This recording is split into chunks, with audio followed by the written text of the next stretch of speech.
Bonjour à tous et bienvenue dans le C'est Huit Loisirs. Merci de nous retrouver pour votre numéro dédié à vos idées sorties.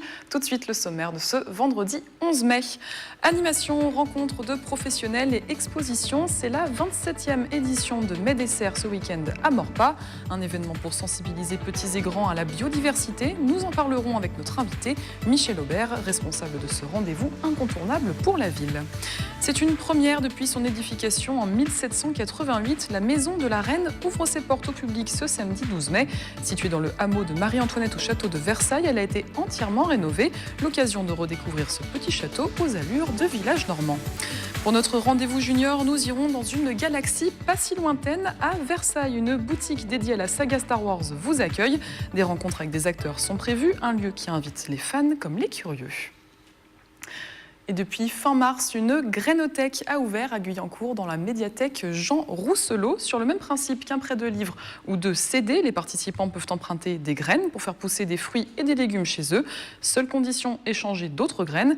Régulièrement, des ateliers semis sont proposés par les associations partenaires pour recueillir des conseils. Quelques précisions au micro de Nicolas Kirilovitz.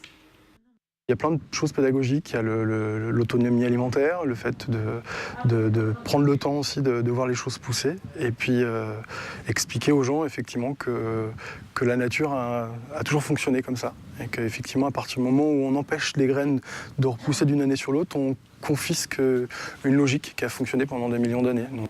Et à noter que le prochain atelier aura lieu le 2 juin, ce sera autour du zéro déchet. Ce week-end, c'est la deuxième édition de la fête des abeilles aux fermes de Galy. Animation, conférences, jeux et goûters. Les visiteurs sont attendus pour découvrir cet insecte indispensable à notre alimentation.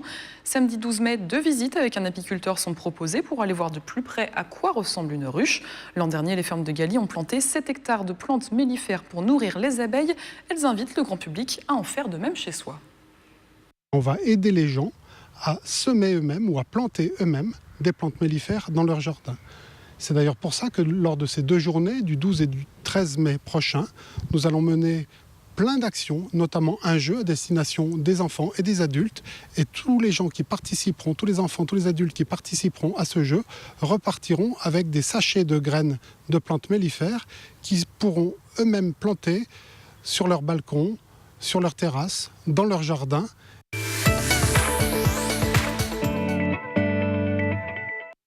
Amateurs de jardinage et amoureux de l'environnement, vous avez rendez-vous tout le week-end à Maurepas, 27e édition de Mai Dessert, événement consacré à la biodiversité. Michel Aubert, responsable du service espace vert de la ville, est avec nous pour nous parler des animations. Bonjour. Bonjour.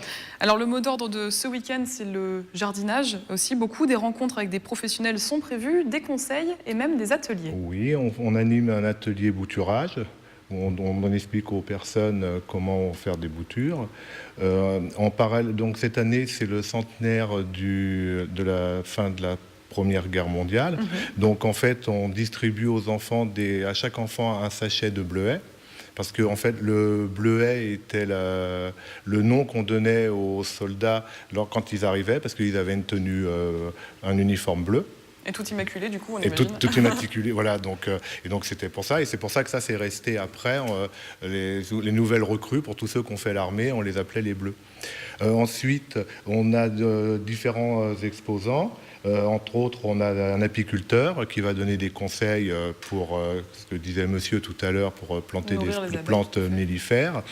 On a une conférence le samedi sur les abeilles, à 15h, une autre conférence sur les chenilles processionnaires.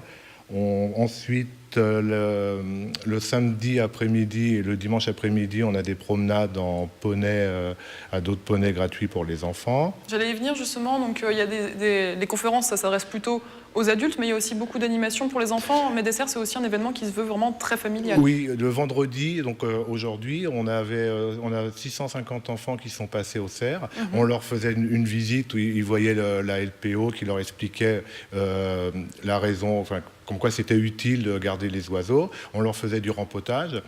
Tout le week-end, les enfants peuvent faire du rempotage également.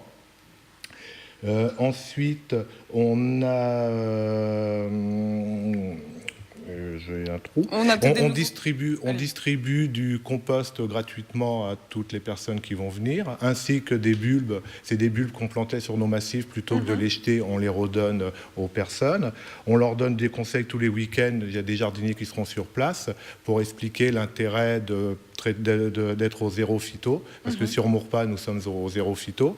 Donc, ce qui permet de conserver une bonne biodiversité. Voilà, de faire attention effectivement à l'environnement. C'est ça aussi l'objectif de Médécer, justement, parce que vous avez cité, on en parlait avec les abeilles qui sont à l'honneur également à Maurepas, et on peut découvrir, vous l'avez cité, la LPO, donc la Ligue protectrice des oiseaux.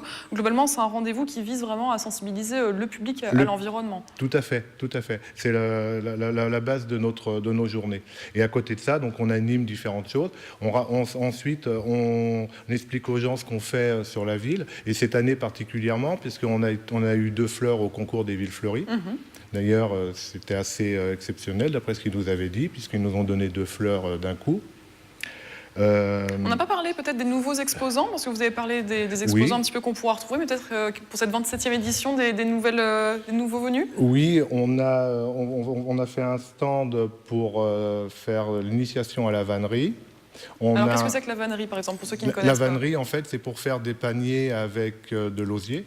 Donc, on aura une personne qui sera là pour toutes les gens qui voudront s'initier à la vannerie. Ensuite, on a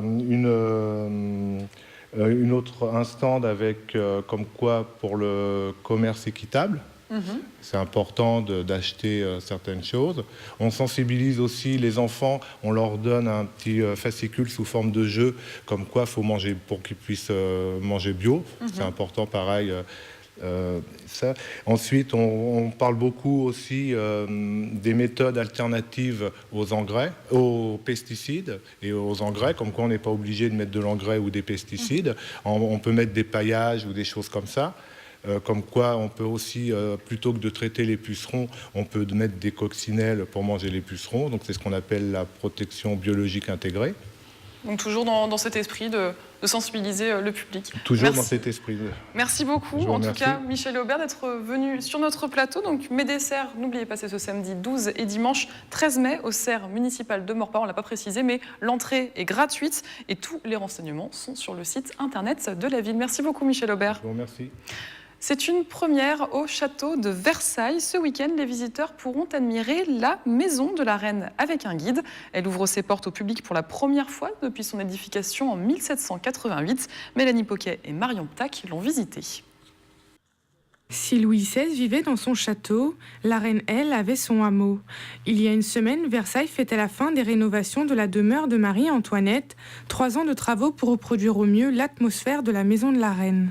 Ça imite un village normand, mais en réalité, vous avez des salons, salle à manger, salle de billard, 2 boudoirs, un appartement entier pour la reine, une laiterie de préparation, une laiterie de propreté, bien évidemment les bâtiments de service, le réchauffoir qu'elles n'ont donné à la cuisine, c'est-à-dire un vrai château. Toutes les pièces et extérieurs de la maison ont été rénovées grâce aux documentations historiques. Le hameau de la reine se situe dans un écrin de verdure au pied d'un lac. C'est dans ce cadre bucolique qu'elle souhaitait éduquer le successeur de Louis XVI. Le hameau est à la fois un lieu retiré de l'étiquette et du protocole, c'est aussi un lieu où elle est elle-même, où elle dit qu'elle vit en particulière, où elle n'a pas effectivement les contraintes de la cour. À travers les années, la charpente s'est dégradée et Napoléon a même transformé l'édifice pour l'impératrice Marie-Louise après la Révolution. C'est l'architecte Patrice Bonnet qui s'est en partie attelé aux rénovations pour reproduire la maison de la reine de l'époque. Il ne va pas faire une restauration seulement conservatoire ou restauratrice, il va exprimer que ce hameau était à la fois un bâtiment de Marie-Antoinette et un bâtiment pour l'impératrice Marie-Louise. Le hameau de la Reine ouvre ses portes au public à partir du 12 mai. Comptez 22 € pour visiter les jardins et les appartements.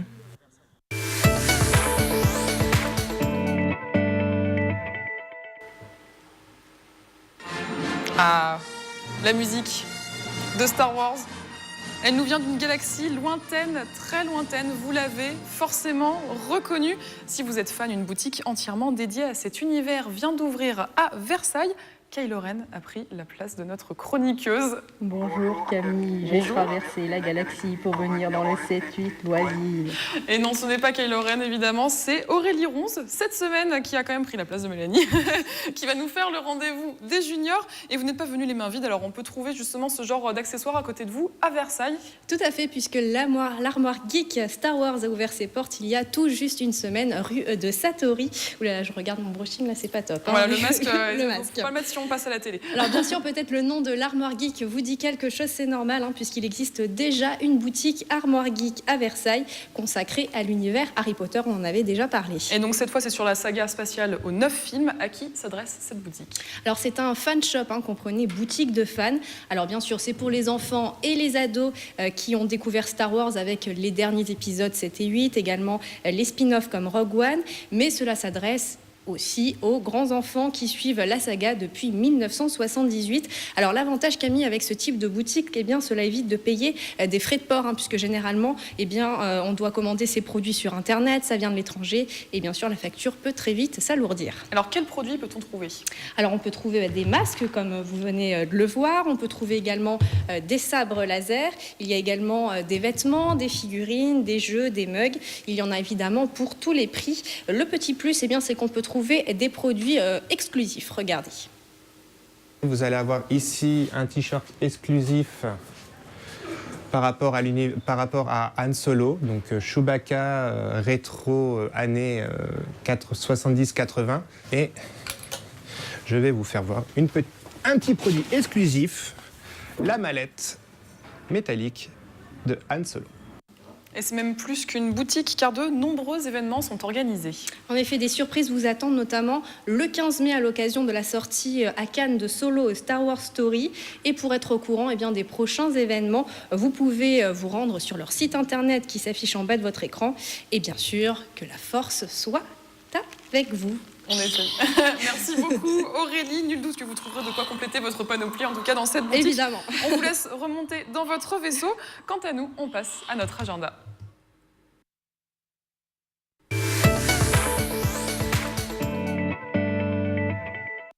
Du théâtre, de la danse et de la musique, le Festival des Talents Clésiens revient pour une nouvelle édition au Clès-sous-Bois du 3 au 26 juin. L'événement met à l'honneur les talents de la ville. La soirée d'ouverture a lieu vendredi 18 mai à 19h. Rendez-vous à l'espace Philippe Noiret pour un spectacle des 4 Muses. Le 7-8 Loisirs est maintenant terminé. Merci de nous avoir suivis. Je vous retrouve vendredi prochain pour un nouveau numéro et je vous souhaite un excellent week-end.